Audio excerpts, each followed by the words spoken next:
നമ്മുടെ നാഗറാണിയില് അങ്ങനെ 6 മാസത്തിന് ശേഷം പക വീട്ടാനായിട്ട് നമ്മുടെ പൂർവി അഹാനയായിട്ട് തിരിച്ചു വരുകയാണ് മക്കളെ.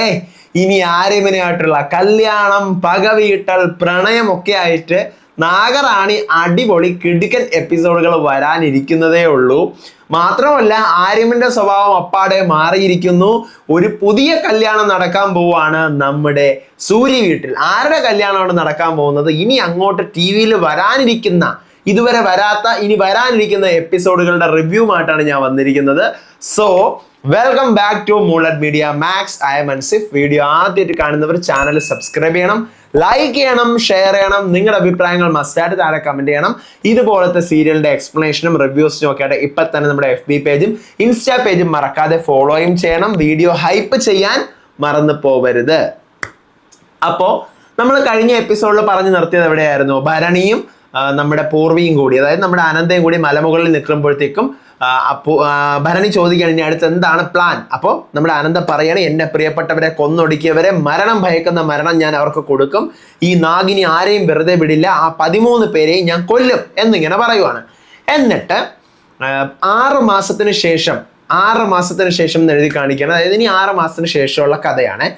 ആര്യമൻ വീട്ടിലാണ് കുടിച്ചോണ്ടിരിക്കുകയാണ്, വീട്ടിലല്ല ഓഫീസിലാണ് കുടിച്ചോണ്ടിരിക്കുകയാണ്. അപ്പോൾ ഒരു പെണ്ണ് ആര്യമൻ്റെ അടുത്തോട്ട് വരുന്നു. നല്ല അടിപൊളി ഒരു പെങ്കൊച്ചാണ്. വന്നിട്ട് ആര്യമൻ, എനിക്ക് നിന്നെ ഭയങ്കരമായിട്ട് ഇങ്ങനെ കാണാനായിട്ട് ഇൻട്രസ്റ്റ് ഉണ്ട്. പിന്നെ എൻ്റെ ഭർത്താവ് മനോഹർ നിങ്ങളുടെ കമ്പനിയിൽ വളരെ ബിസിയാണ്, എപ്പോഴും നിങ്ങളുടെ കൂടെ ബിസിയാണ്. ഞാനിവിടെ ഹോട്ടലിൽ റൂം എടുത്തിട്ടുണ്ട്, നിങ്ങൾ വേണമെങ്കിൽ അങ്ങോട്ട് വന്നോളൂ. എന്തായാലും മനോഹർ അവിടെ വരാൻ പോകുന്നില്ല, നമുക്ക് കുറച്ച് പേഴ്സണൽ കാര്യമൊക്കെ സംസാരിച്ചിരിക്കാം എന്ന് പറഞ്ഞ് റൂമിൻ്റെ കീയും അവിടെ വെച്ചിട്ട് പോവാണ്. അപ്പോൾ ആര്യമൻ കുടിച്ചോണ്ടിരിക്കുകയാണ്. കുറച്ച് കഴിഞ്ഞ് റൂമിൽ തട്ടുന്നു. ആര്യമനാണ് വാതിൽ ആ പെങ്കൊച്ചിൻ്റെ റൂമിൽ വാതിൽ തട്ടുന്നു. അപ്പം പോയി വാതിൽ തുറക്കുമ്പോൾ ആര്യമനാണ്. ആര്യമൻ നേരെ കുടിച്ചോണ്ട് റൂമിനകത്ത് കയറിപ്പോയി വാതിൽ അടയ്ക്കുന്നു. എന്നിട്ട് ആ പെങ്കൊച്ച് പറയാണ്, 3 മാസമായി എൻ്റെ കണ്ണ് നിങ്ങളുടെ മേലിലാണ്. പിന്നെ ഓഫീസ് പാർട്ടിയിൽ ഞാൻ നിങ്ങളെ ഒരുപാട് സ്റ്റാക്ക് ചെയ്തത്, നിങ്ങൾ വളരെ ഹോട്ടാണ്. അപ്പോൾ ആര്യമൻ പറയാണ്, എങ്കിൽ പറ, എൻ്റെ ചാനലിലെ വാർത്തയൊക്കെ കാണുന്നതല്ലേ, ചൂടൻ വാർത്ത എന്താ? പിന്നെ അപ്പോൾ അവളുടെ കയ്യിലൊരു ടാറ്റു കാണുവാണ്. ആ നല്ല അടിപൊളി ടാറ്റു ആണല്ലോ, നൈസ് ടാറ്റു. എൻ്റെ ബാക്കിലും കൂടി ഒരു ടാറ്റു ഉണ്ട്, നിനക്ക് കാണണോ? ഞാൻ കാണിച്ചു തരാം എന്ന് പറഞ്ഞ് തിരിഞ്ഞ് എന്നിട്ട് ഇങ്ങനെ മുതുകിൽ ഇങ്ങനെ മുടി മാറ്റിയിട്ട് ടാറ്റു കാണിച്ചു കൊടുക്കുകയാണ്. അപ്പോഴത്തേക്കും ആര്യമൻ ഇങ്ങനെ അവളെ തന്നെ നോക്കി നിൽക്കുകയാണ്. അപ്പോൾ ആരോ ബെല്ലടിക്കുന്നു വീണ്ടും നമ്മുടെ റൂമിൽ. അപ്പം വെയിറ്റർ ആയിരിക്കും, ഡ്രിങ്ക്സ് കൊണ്ടുവന്നായിരിക്കും എന്ന് പറഞ്ഞ് ആര്യമൻ പോയി വാതിൽ തുറക്കുമ്പോഴത്തേക്കും മനോഹർ, അതായത് ഈ നിൽക്കുന്ന പെണ്ണിൻ്റെ ഭർത്താവ്. അപ്പോഴത്തേക്കും, എടി നീ ഇതിനകത്ത് കയറി വന്നല്ലേ, നീ എന്നെ ചതിക്കായിരുന്നു അല്ലേ, സാറിൻ്റെ ബോസ് അല്ലേ, എൻ്റെ ബോസ് സാറിൻ്റെ, എൻ്റെ വൈഫോട്ട് എന്തിനാണ് സാർ ഇങ്ങനെ, ഞാൻ രാജിവെക്കാൻ, എനിക്ക് ഈ ജോലിയും വേണ്ട ഒന്നും വേണ്ട എന്നും പറഞ്ഞ് അയാൾ ഇവിടെ നിന്ന് ദേഷ്യപ്പെട്ട് ഇറങ്ങി പോവാണ്. അയാളുടെ ഭാര്യയും പിന്നാലെ പോവാണ്. അപ്പോഴത്തേക്കും രവീഷ റൂമിൽ കയറി വന്നിട്ട്, എന്തിനാ ചേട്ടാ ഇങ്ങനെ നാടകം കളിക്കുന്നത്? ചേട്ടൻ ആ പെണ്ണിനെ ഇഷ്ടപ്പെട്ടില്ല എന്നുണ്ടെങ്കിൽ ആ പെണ്ണ് വെച്ച ഓഫർ അങ്ങ് നിരസിച്ചുകൂടായിരുന്നു. ഒന്നുകിൽ എസ് പറയുക ഇല്ലെങ്കിൽ നോ പറയുക. അതിന് പകരമായിട്ട് ചേട്ടൻ എന്താ ചെയ്തത്? ഈ പെണ്ണിൻ്റെ റൂമിൽ വന്നിട്ട് എൻ്റെ അടുത്ത് തന്നെ ചേട്ടൻ വിളിച്ച് പറഞ്ഞു ഈ പെണ്ണിൻ്റെ ഭർത്താവിനെ ഇങ്ങോട്ട് പറഞ്ഞു വിടാനായിട്ട്, മനോഹറിനെ പറഞ്ഞു വിടാനായിട്ട്. അപ്പോൾ മനോഹർ ഇങ്ങോട്ട് വന്ന് കണ്ട് ചേട്ടൻ കുറ്റക്കാരനാണെന്ന് പറഞ്ഞിട്ടല്ലേ പോയത്. ചേട്ടൻ്റെ ഫേവറേറ്റ് പേഴ്സൺ അല്ലായിരുന്നു ഈ പറയുന്ന മനോഹർ. അപ്പോൾ ഇനി മനോഹർ ജോലി രാജിവെച്ച് പോകൂലേ? ആകെ മൊത്തം എന്തിനാണ് ചേട്ടാ ഇതൊക്കെ? അപ്പോൾ ആര്യവൻ പറയുകയാണ്, ഇന്ന് ഞാൻ ആ പെങ്കൊച്ചിൻ്റെ അടുത്ത് നോ പറഞ്ഞതുകൊണ്ട്, ഇന്ന് ഞാൻ നോ പറഞ്ഞില്ലായിരുന്നെങ്കിൽ മറ്റാരെങ്കിലും എസ് പറഞ്ഞേനെ. ഇന്നിപ്പോൾ ഞാൻ ഇങ്ങനെ മനോഹരനോട് വിളിച്ചില്ലായിരുന്നെങ്കിൽ അവൾ വീണ്ടും ആൾക്കാരുടെ മുന്നിൽ അവൾ ഇതുപോലെ വശീകരിക്കാൻ പോയേനെ, ആൾക്കാരുമായിട്ട് ജഗ നടന്നേനെ. അപ്പോൾ ഞാനിപ്പോൾ അതിന് അവസരം ഉണ്ടാക്കി കൊടുത്തില്ല. അവളുടെ ഭർത്താവെല്ലാം നേരി കണ്ടല്ലോ. ഇന്നല്ലെങ്കിൽ നാളെ അവന് മനസ്സിലാവും സത്യം എന്താണ്, അവൾ ചതിക്കുകയാണെന്നുള്ളത്. അപ്പോൾ അവൻ തന്നെ എൻ്റെ അടുത്ത് വന്ന് സോറി പറയും, അല്ലെങ്കിൽ താങ്ക്സ് പറയും എന്നിങ്ങനെ പറയുകയാണ് ആര്യമൻ. പിന്നീട് കാണിക്കുന്നത് നമ്മുടെ സൂര്യ വീടാണ്. 6 മാസം കഴിയുമ്പോൾ സൂര്യ വീട്ടിൽ വീണ്ടും ഒരു കല്യാണാഘോഷം തുടങ്ങുകയാണ്. പമ്മിയും ഡെമ്പിളും കൂടെ സംസാരിക്കുകയാണ്. പമ്മി പറയാണ്, 6 മാസം മുമ്പ് ഒരു കല്യാണം ഇവിടെ നടന്നു, എന്തൊക്കെ നാടക കോലാഹലങ്ങളായിരുന്നു, വീണ്ടും ഇതേ കല്യാണം, ഇതുപോലത്തെ ഇന്ത്യൻ ഫെസ്റ്റിവൽസ് ഒന്നും എനിക്ക് ഇഷ്ടമേ അല്ല എന്നൊക്കെ ഇങ്ങനെ പമ്മിയും ഡെമ്പിളും കൂടെ പറഞ്ഞുകൊണ്ടിരിക്കുകയാണ്. കല്യാണം വേറെ ആരുമല്ല, നമ്മുടെ ആര്യമൻ്റെ അനിയത്ത് പിങ്കിയുടെ കല്യാണമാണ്. പിങ്കിയുടെ കല്യാണം വിക്രമുമായിട്ടാണ് നടക്കാൻ പോകുന്നത്. ഈ വിക്രം എന്ന് പറയുന്നത് നമ്മുടെ ഋഷഭിൻ്റെ മകനാണ്. അതായത് ഈ പറയുന്ന നമ്മുടെ പരമീതിന്റെ സുഹൃത്തായിട്ടുള്ള ബോളിവുഡ് താരം ഋഷഭില്ലേ, ഋഷഭിന്റെ മകനാണ് ഈ പറയുന്ന വിക്രം. ഈ വിക്രം ആര്യമൻ്റെ അടുത്ത സുഹൃത്തും കൂടിയിട്ടാണ്. അപ്പോഴത്തേക്കും പിങ്കിയുടെ കല്യാണം ഇവിടെ, പിങ്കി പറയാണ്, നിങ്ങളെ കല്യാണം രവീഷേട്ടാ കലഞ്ഞു ചേട്ടാ, നിങ്ങളുടെ കല്യാണം ഇവിടെ സീക്രട്ടായിട്ട് നടത്തിയ പോലെ എൻ്റെ കല്യാണം അങ്ങനെ നടത്താനൊന്നും പറ്റത്തില്ല, ഇവിടെ കുറെ തട്ടിപ്പൊക്കെ നടന്നതല്ലേ എന്നിങ്ങനെ പറയണം. അതായത് ആ വീട്ടിൽ ആർക്കും ഇവിടെ നടന്ന സംഭവങ്ങളെ കുറിച്ചിട്ട് യാതൊരുവിധ അറിവുമില്ല. അപ്പൊ അതുകൊണ്ടാണ് അവരെന്ത് ചെയ്യുന്നത്, ഇവിടെ നടന്നതെന്നും സീക്രട്ട് മിഷൻ ആണെന്ന് കരുതിക്കൊണ്ടാണ് ഇരിക്കുന്നത്.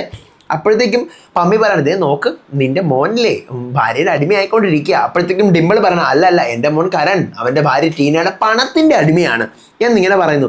എന്നിട്ട് പിങ്കി നേരെ ആരമിന്റെ അടുത്ത് പോയിട്ട് ചേട്ടാ ഈ മാങ്തിക ഈ നെറ്റ് ചുട്ടി കൊള്ളാമോ അതോ ഇത് കൊള്ളാമോ ഈ ജിംക കൊള്ളാമോ വേറെ എങ്കിലും പറ ചേട്ടാ നീ ഏതിട്ടാ നിനക്ക് കൊള്ളാം, നീ വിക്രത്തിനോട് ചോദിക്ക് എന്നിങ്ങനെ പറയുന്നത്. അത് വിക്രത്തിനോട് ചോദിക്കാൻ പറ്റത്തില്ല, കാരണം വിക്രം എൻഗേജ്മെന്റിന്റെ കാര്യം അറിഞ്ഞിട്ടില്ല. നമ്മൾ സർപ്രൈസ് എൻഗേജ്മെന്റ് ആണല്ലോ വെക്കുന്നത്. വിക്രം ഇന്ന് ഇങ്ങോട്ട് വരുമ്പോൾ നമ്മൾ സർപ്രൈസ് ആയിട്ട് നമ്മുടെ എൻഗേജ്മെന്റ് പ്ലാൻ പറയുന്നു. അപ്പൊ പിന്നെ വിക്രത്തിനോട് ചോദിക്കാൻ പറ്റില്ലല്ലോ എന്നിങ്ങനെ പറയണം. അപ്പൊ വിക്രത്തിനടുത്ത് പറയാണ്ട് എൻഗേജ്മെന്റ് പ്ലാനിങ് നടത്താൻ പോവാണ്.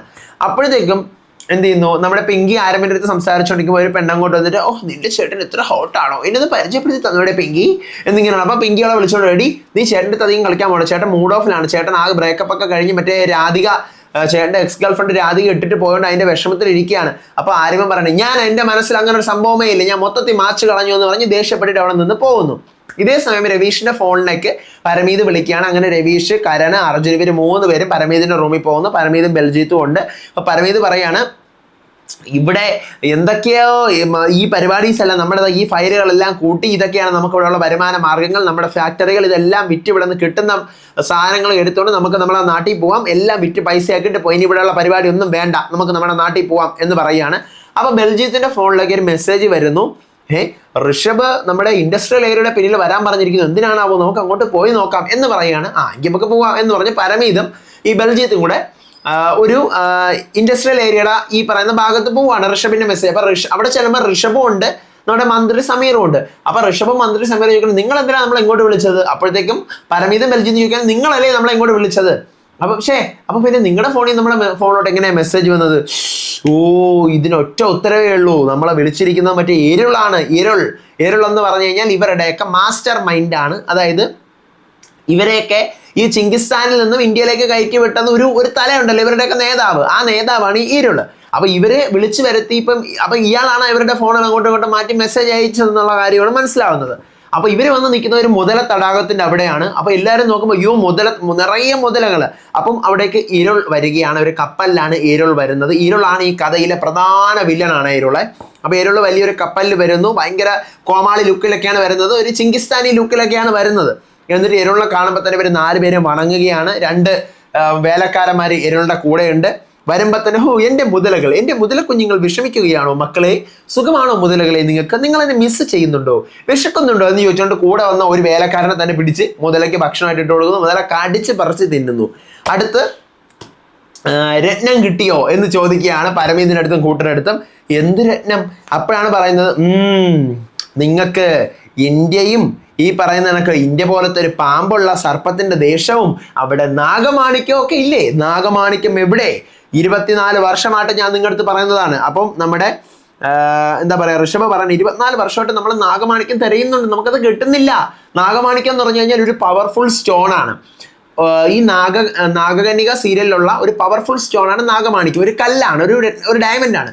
ഈ ഡയമണ്ട് വെച്ച് നമുക്ക് എന്ത് വേണമെങ്കിലും ചെയ്യാം. മരിച്ചുപോയ ആളെ വേണമെങ്കിൽ ജീവിപ്പിക്കാൻ വരെ പവറുള്ള സാധനമാണ് ഈ നാഗമാണിക്യം.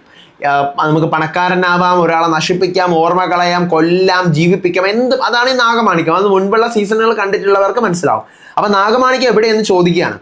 അപ്പോഴത്തേക്കും നമുക്ക് 24 വർഷമായിട്ട് തെരഞ്ഞിട്ട് കിട്ടിയില്ല എന്ന് പറയുകയാണ്. അപ്പോഴേ ഇരുള് പറയാണ് ഇത്രയും കാലം നിങ്ങളത് എനിക്ക് വേണ്ടിയിട്ടാണ് തെരഞ്ഞുകൊണ്ടിരുന്നത്, അതുകൊണ്ടാണ് കിട്ടാത്തത്. ഇനി ഞാൻ 10 ദിവസം സമയം തരും, നിങ്ങളുടെ ജീവൻ വേണമെങ്കിൽ എനിക്ക് നാഗമാണിക്യം കണ്ടുപിടിച്ച് തരണം, ഇല്ലെങ്കിൽ നിന്നെയൊക്കെ ഞാൻ പിടിച്ച് മുതലേക്ക് ഇട്ട് കൊടുക്കും, മര്യാദയ്ക്ക് കണ്ടെത്തും നാഗമാണിക്യം എന്ന് പറയുകയാണ്. ഇവിടെ വെച്ചാണ് ഈ എപ്പിസോഡ് അവസാനിക്കുന്നത്. ഇന്ന് TV-യിൽ വരാനിരിക്കുന്ന എപ്പിസോഡാണിത്. നാളത്തെ എപ്പിസോഡിന്റെ കഥയായിട്ട് ഞാൻ കുറച്ച് കഴിഞ്ഞിട്ട് വീഡിയോ ഇടാം. അപ്പോൾ അടുത്ത വീഡിയോ ആയിട്ട് വരാം, വിശേഷമായിട്ട് വരാം. അതുവരേക്കും ബൈ.